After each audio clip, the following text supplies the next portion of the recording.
अस्सलाम वालेकुम। मैं हूं डॉक्टर नईम और आप देख रहे हैं आपका अपना यूट्यूब चैनल साइंस की जान। और आज हम नाइन्थ सिंटेक्स बुक बोर्ड के केमिस्ट्री का बहुत ही इम्पोर्टेंट एक टॉपिक पढ़ रहे हैं। Ninth chemistry Sindh text book board का एक बहुत ही इम्पोर्टेंट टॉपिक जिसका नाम है relative atomic mass. Relative atomic mass दरअसल में क्या होता है? रिलेटिव एटॉमिक मास जो होता है वो क्या होता है? रेशो। ये क्या होता है? Ratio, RATIO। ये रेशो होता है, किसका रेशो होता है? Ratio of atom of element. ठीक है जी, ये रेशो होता है एटम ऑफ एलिमेंट, यानी किसी भी एलिमेंट के एटम का रेशो होता है। किसके साथ रेशो होता है? Upon 1/12 of C12 carbon. ठीक है जी, तो क्या होता है जी relative atomic mass? Relative atomic mass जो होता है वो रेशो होता है। ठीक है जी, रेशो किसका होता है? रेशो होता है किसी भी एटम का, किसी का, any atom. Okay, any atom of element, any atom of element to the ratio किसके साथ होता है? 1/12 of a carbon atom, 1/12 of a carbon atom. ठीक है जी, ये है इसकी डेफिनेशन। तो इस डेफिनेशन को आपने अपने दिमाग में रखना है कि relative atomic mass, what is relative atomic mass? Relative atomic mass is the ratio. हम रेशो को कैसे लिखते हैं? देखो, अगर मैं आपको कहूँ 1:2 तो आप इसको 1/2 लिख सकते हैं। तो हमने क्या किया है? एनी एटम ऑफ एलिमेंट, किसी भी एटम ऑफ एलिमेंट का रेशो होता है, किसके साथ रेशो होता है? 1/12 ऑफ अ कार्बन एटम। ठीक है, इसको हम जरा समझेंगे किस तरह जी, बहुत आसानी से। मैं इसको मिटा देता हूं। तो असल में इसकी ज़रा हिस्ट्री पे अगर हम आते हैं तो रिलेटिव एटॉमिक मास की जो सबसे पहली हिस्ट्री है वो इस तरह शुरू हुई कि सबसे पहले आपको पता है कि हाइड्रोजन, क्या हाइड्रोजन सबसे पहले डिस्कवर हुआ। डिस्कवर कौन हुआ? हाइड्रोजन सबसे पहले डिस्कवर हुआ। तो हाइड्रोजन का अगर हम स्ट्रक्चर देखें, और सबसे पहले यहाँ पे तो मैं आपको हिस्ट्री समझा रहा हूँ, फिर बाद में आपको पता चलेगा, बाद में कार्बन पे आते हैं। ठीक है जी, तो सबसे पहले हाइड्रोजन चूँकि सबसे पहले डिस्कवर हुआ था, तो दैट्स वाई लोगों ने क्या किया? हाइड्रोजन को एज अ क्या माना गया? पहले हाइड्रोजन को माना गया स्टैंडर्ड, STANDARD, यानी हाइड्रोजन को स्टैंडर्ड माना गया। हाइड्रोजन को स्टैंडर्ड माना गया। क्यों हाइड्रोजन को स्टैंडर्ड माना गया? क्योंकि हाइड्रोजन सबसे पहले डिस्कवर हुआ था, और फिर इस हाइड्रोजन की मदद से जो भी एलिमेंट और दरियाफ्त हो रहे थे उनको, उनका एटॉमिक मास हाइड्रोजन से मापा जाता था, यानी हाइड्रोजन से मेजर किया जाता था। कैसे जी? फॉर एग्जाम्पल मैं आपको एक मिसाल दे रहा हूं। तो यहां पे रखते थे हाइड्रोजन, ये एक तराजू बना रहा हूं मैं, तराजू, लाइक दिस वन। ये मैंने क्या बनाया? एक तराजू बनाया। तराजू के दो पड़े होते हैं, तो इसमें हाइड्रोजन को रखा गया। इसमें क्या किया गया? हाइड्रोजन को रखा गया। इस तराजू में हाइड्रोजन को रखा गया, और हाइड्रोजन के साथ दूसरे एलिमेंट का जो मास था उसको क्या किया गया? उसको रिलेट किया गया। उसको क्या किया गया? रिलेट किया गया, यानी इसके मास को, फॉर एग्जांपल यहाँ के अगर मैं कार्बन रखता हूँ, मेरे पास कार्बन का एलिमेंट तो मौजूद है, मुझे उसका मास नहीं पता, तो मैं क्या करूँगा? उसको हाइड्रोजन के साथ क्या करूँगा? कंपेयर करूँगा। तो यहाँ अगर कार्बन होगा तो हमें कितने हाइड्रोजन के एटम यहाँ पे रखने पड़ेंगे? हमें हाइड्रोजन के 12 एटम रखने पड़ेंगे जी, बिल्कुल। क्यों? क्योंकि इसका मास आपको पता है कि 12 है, और हाइड्रोजन एटम कितने हैं? हाइड्रोजन में सिर्फ एक प्रोटॉन होता है, तो मतलब प्रोटॉन 12 और कार्बन में कार्बन में प्रोटॉन और न्यूट्रॉन, और मज़े की बात यह है कि प्रोटॉन और न्यूट्रॉन का जो वेट होता है, जो मास होता है, वो इक्वल होता है। तो हमें कितने हाइड्रोजन रखने पड़ेंगे? हमें हाइड्रोजन 12 रखने पड़ेंगे, तभी हम इसका मास मालूम कर सकते। तब तो हमें पता नहीं था, तब तो हमें कार्बन का मास का पता ही नहीं था। तो हमने क्या किया, जब कार्बन एलिमेंट को यहाँ पे रखा तो हमें इधर 12 हाइड्रोजन को रखना पड़ा, तभी ये इक्वल हुआ। ठीक है जी। तो पहले क्या हुआ, हाइड्रोजन को स्टैंडर्ड मान के हम क्या करते थे, एटॉमिक मास को मालूम कर सकते थे। अब मज़े की बात यह है कि अब ये जो एटॉमिक मास है, एटॉमिक मास, एक एटम कितना छोटा सा होता है, एक एटम बहुत ही छोटा सा होता है। तो इसी वजह से हम इसको केजी, ग्राम, इनमें हम लोग इसके को जो मास है इनमें हम मालूम नहीं कर सकते थे। ठीक है जी। तो क्या किया गया, इनके लिए एक अलग यूनिट बनाया गया। वो अलग यूनिट कैसे बनाया गया, आइए हम उसको समझते हैं। तो उसका जो अलग यूनिट है वो जो बनाया गया वो था AMU। AMU एक यूनिट है जिसको स्पेशली एटॉमिक मास यानी किसी भी एटम के वजन के लिए या सॉरी कमियत के लिए AMU का इस्तेमाल किया गया। क्योंकि केजी और ग्राम क्योंकि बहुत बड़े बड़े हैं, हम जैसे चीनी लेते हैं या दुकान से कोई आलू लेते हैं या कुछ भी टमाटोज लेते हैं या पोटैटोज लेते हैं, तो हम केजी, ग्राम इसमें इसको ले सकते हैं। लेकिन इनके लिए चूंकि ये बहुत छोटे हैं, उनके लिए एक अलग सा यूनिट डिस्कवर किया गया, AMU। अब इसको डिस्कवर कैसे किया गया, तो जैसे मैंने आपको बताया, सबसे पहले हाइड्रोजन जो है उसको स्टैंडर्ड माना गया था। तो अगर हम हाइड्रोजन का स्ट्रक्चर बनाएं लाइक दिस वन, तो ये हाइड्रोजन का क्या है, स्ट्रक्चर मैं बनाता हूँ, ये उसके शेल मैंने बनाए हैं। तो आपको पता है हाइड्रोजन के न्यूक्लियस में जस्ट 1 प्रोटॉन होता है, जस्ट 1 प्रोटॉन होता है। ठीक है जी। तो जस्ट 1 प्रोटॉन और 1 इलेक्ट्रॉन होता है, लेकिन इलेक्ट्रॉन का जो वज़न है वो तो बहुत ही स्मॉल है। तो अगर हम इस हाइड्रोजन के प्रोटॉन को देखें तो इस प्रोटॉन का जो मास था उसको दरअसल 1 AMU माना गया। कितना? 1 AMU माना गया। यानी इस प्रोटॉन का जो हाइड्रोजन के अंदर जस्ट एक प्रोटॉन मौजूद था, उसका जो भी वेट था, ठीक है जी, इसको स्टैंडर्ड माना गया। किसका जी? मास ऑफ प्रोटॉन। किसका? Mass of proton, MASS, mass of proton. इसको 1 AMU समझा गया कि ये एक स्टैंडर्ड बन गया। ठीक है जी।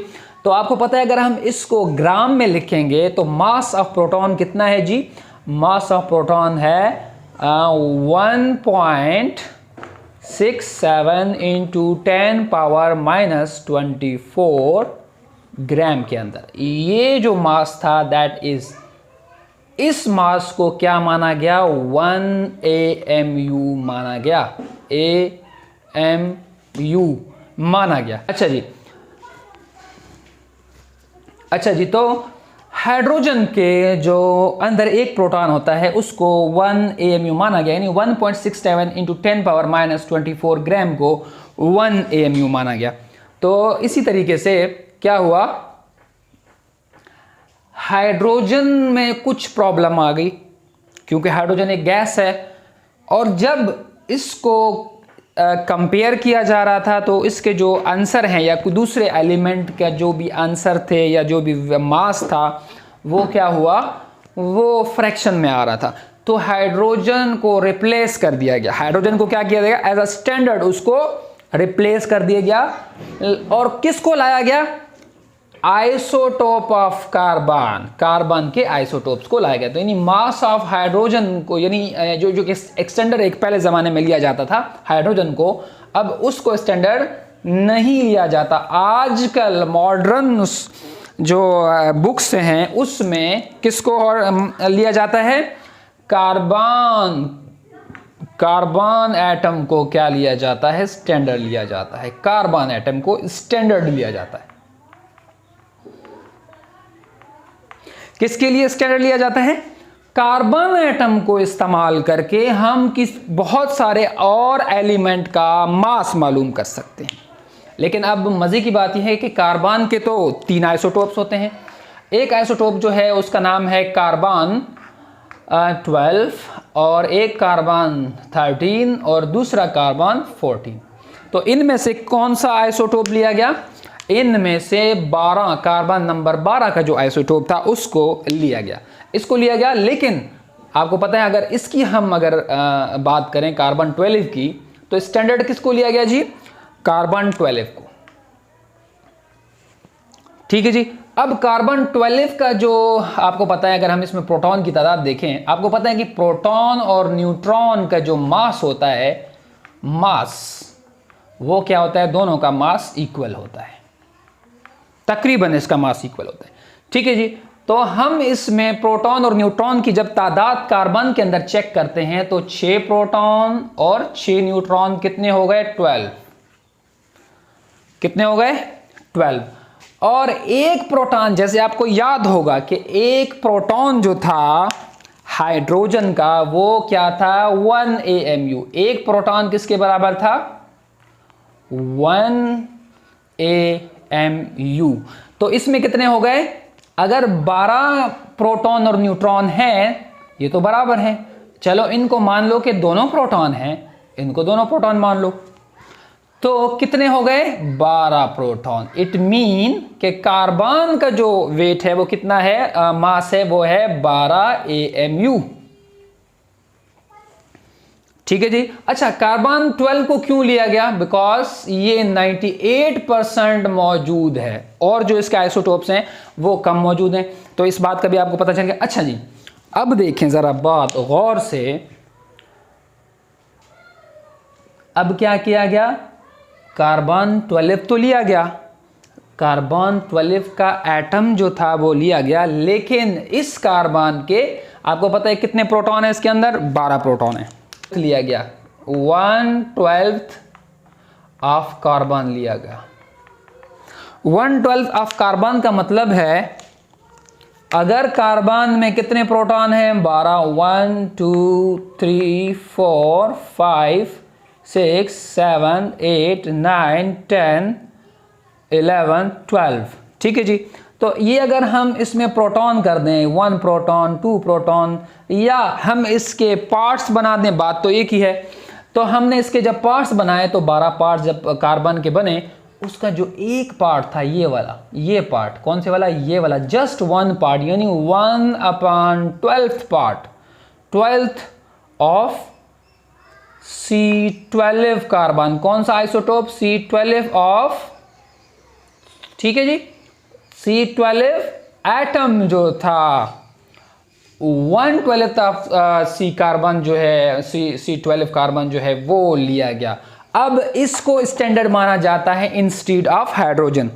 मतलब पहले हाइड्रोजन को स्टैंडर्ड लिया जाता था, लेकिन अब कार्बन C12 जो कार्बन है, C13 भी नहीं, C14, उसका 1/12 पार्ट लिया जाता है। 1/12 part of the C12 atom, उसको स्टैंडर्ड लिया जाता है। ठीक है जी। तो 1/12 की अगर हम बात करें, किसकी जी? 1/12 जो के पार्ट है किसका? कार्बन का। अब वो किसके इक्वल हो गया है जी? वो इक्वल कर दिया गया है 1 AMU के। ठीक है जी। इसको 1 AMU के बराबर कर दिया जाता है।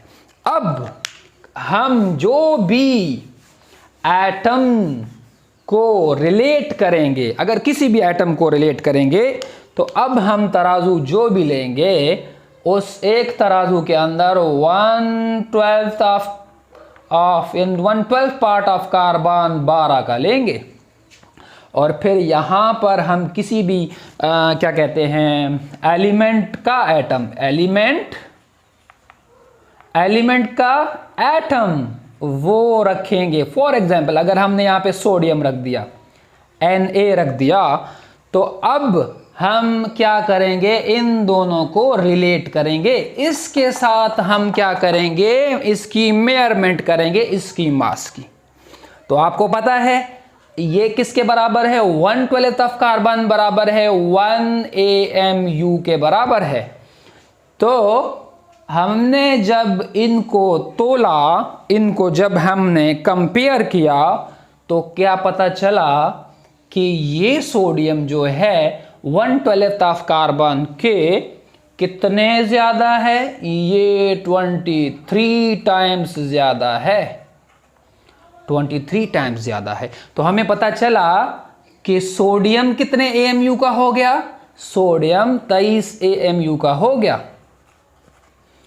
तो इस तरह हमें क्या पता चला कि कार्बन 12 के ज़रिए हमने सोडियम का मास मालूम किया, जो कि 23 AMU निकला। ठीक है जी। अब ये था आपका एटॉमिक। अगर अब यहाँ पे हम कोई दूसरा एलिमेंट रखते हैं, लाइक अगर हमने रखा यहाँ पे कार्बन रखा, सॉरी कार्बन तो एज अ स्टैंडर्ड लिया गया था, हमने और लिया कोई, हमने मैग्नीशियम लिया, Mg लिया, तो Mg कितने टाइम्स हमें AMU के होगा, जाहिर बात है 1/12 ऑफ कार्बन को रखेंगे हम बहुत सारे, 1/12 ऑफ कार्बन का जो 1 AMU है, ये हमारे पास जो है समझो कि एक वेट है। तो अगर हम यहाँ पे Mg रखेंगे तो यहाँ पे वेट कितना बढ़ाना पड़ेगा, यहाँ पे वेट बढ़ाना पड़ेगा, 1/12 पार्ट ऑफ कार्बन हमें कितने रखने पड़ेंगे, हमें पता चला कि यहाँ पे तो आप 24 AMU रखेंगे, तभी आपका Mg बराबर होगा, तभी आपके पलड़े बराबर होंगे, तभी आपके पलड़े बराबर होंगे, मतलब कि 24 AMU बराबर हो जाएगा इसके। तो हमें पता चला कि Mg जो है वो कितने AMU का है, दैट इज 24 AMU, जो कि इसका क्या है, एटॉमिक मास है। वो क्या है इसका जी, एटॉमिक मास है। तो आपको यहां पे पता चल गया कि 1/12 ऑफ कार्बन जो है वो 1 AMU के बराबर है। तो अब हम ज़रा इसकी डेफिनेशन पे दोबारा आते हैं। ये तो आपको पता चल गया कि 1/12 ऑफ कार्बन जो है उसको कैसे लिया गया और कैसे जो है जो भी एलिमेंट है उनके जो मासेस हैं उनको रिलेट किया गया। ठीक है जी। इसको भी हम कह सकते हैं, जब भी हम किसी भी 1/12 के साथ रिलेट करेंगे तो इसको भी हम रिलेटिव एटॉमिक मास कहेंगे। तो ये रिलेटिव एटॉमिक मास आ गया।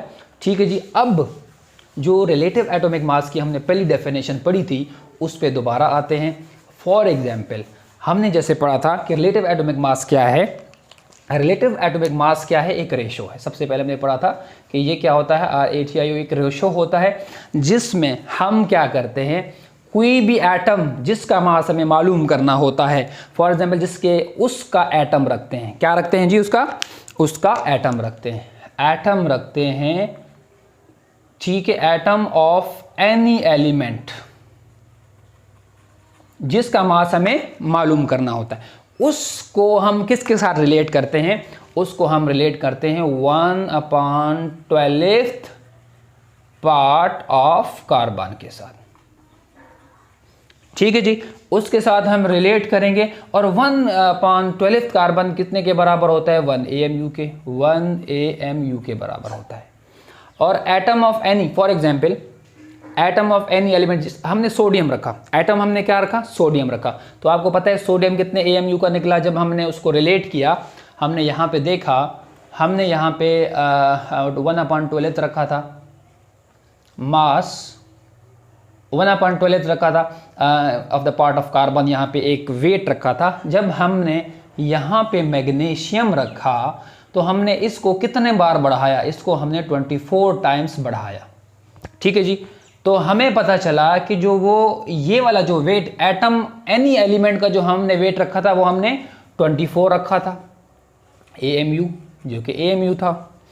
उसके बाद हमने क्या रखा, हमने उसको रिलेट किया, किसके साथ रिलेट किया, 1 AMU के साथ रिलेट किया। ठीक है जी। ये किसके बराबर था, पहले वो 1 AMU के बराबर था, लेकिन उसको अगर हम अब इसको हम क्या करेंगे, हम इसका रेशो निकालेंगे। तो इसका रेशो क्या आ जाएगा, 24 आ जाएगा। इसको अगर आप, क्योंकि रेशो जो होता है उसका कोई भी यूनिट नहीं होता। ठीक है जी, उसका कोई भी यूनिट नहीं होता, तो इसका कोई भी जो आपका रिलेटिव एटॉमिक मास है इसका कोई भी यूनिट नहीं होता। तो इसका आंसर क्या आ जाएगा? 24 इसका आंसर हो जाएगा। तो इसका मतलब क्या हुआ कि असल में रिलेटिव एटॉमिक मास है क्या? रिलेटिव एटॉमिक मास जो है वो दरअसल क्या है जी, वो 1/12 पार्ट ऑफ अ कार्बन जो है उसका रिलेशन है, उसका रिलेटेड है। हमने उसको रिलेट करके, जैसे हम कोई कपड़ा लेते हैं तो हमारे पास एक स्टैंडर्ड होता है। क्या होता है? एक स्टैंडर्ड की रॉड होती है जिसको हम मीटर भी कहते हैं, जिसको हम मीटर कहते हैं कपड़े का, 1 मीटर 2 मीटर। ठीक है जी, तो उस कपड़े को हम उसके साथ रिलेट करते हैं, उसको हम रिलेट करते हैं। ठीक है जी, तो हमें क्या मिल जाता है? हमें जितना भी कपड़ा लेना है हमें क्या मिलता है? हमें 1 मीटर 2 मीटर 3 मीटर हमें उसका जो है लेंथ मिल जाता है, हमें उसका लेंथ मिल जाता है। तो इसी तरीके से ये जो रिलेटिव एटॉमिक मास है इसका जो स्टैंडर्ड हमारे पास है वो 1/12 पार्ट ऑफ कार्बन है और वो 1 AMU के बराबर है।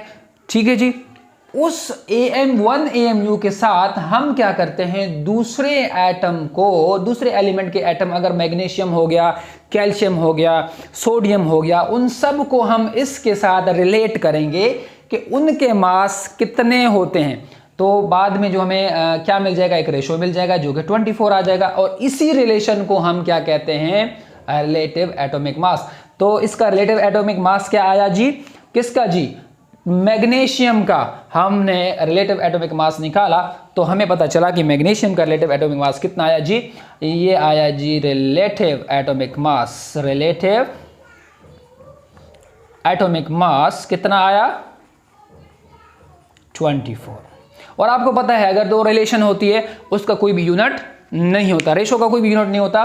जस्ट रिलेटिव एटॉमिक मास का मतलब ही यही है कि ये जो है मैग्नीशियम कितने टाइम हैवियर है देन द 1 AMU। और ये सारी हमने सारी कैलकुलेशन कर ली। उम्मीद है आपको ये टॉपिक बिल्कुल समझ में आया होगा। आपको कोई भी यहाँ पे 1/12 जो का मास है उसको मैंने आपको कोई भी आपको इक्वेशन या कोई भी इसमें कोई सॉल्यूशन नहीं करनी पड़ेगी। जस्ट आप उसको क्या करेंगे?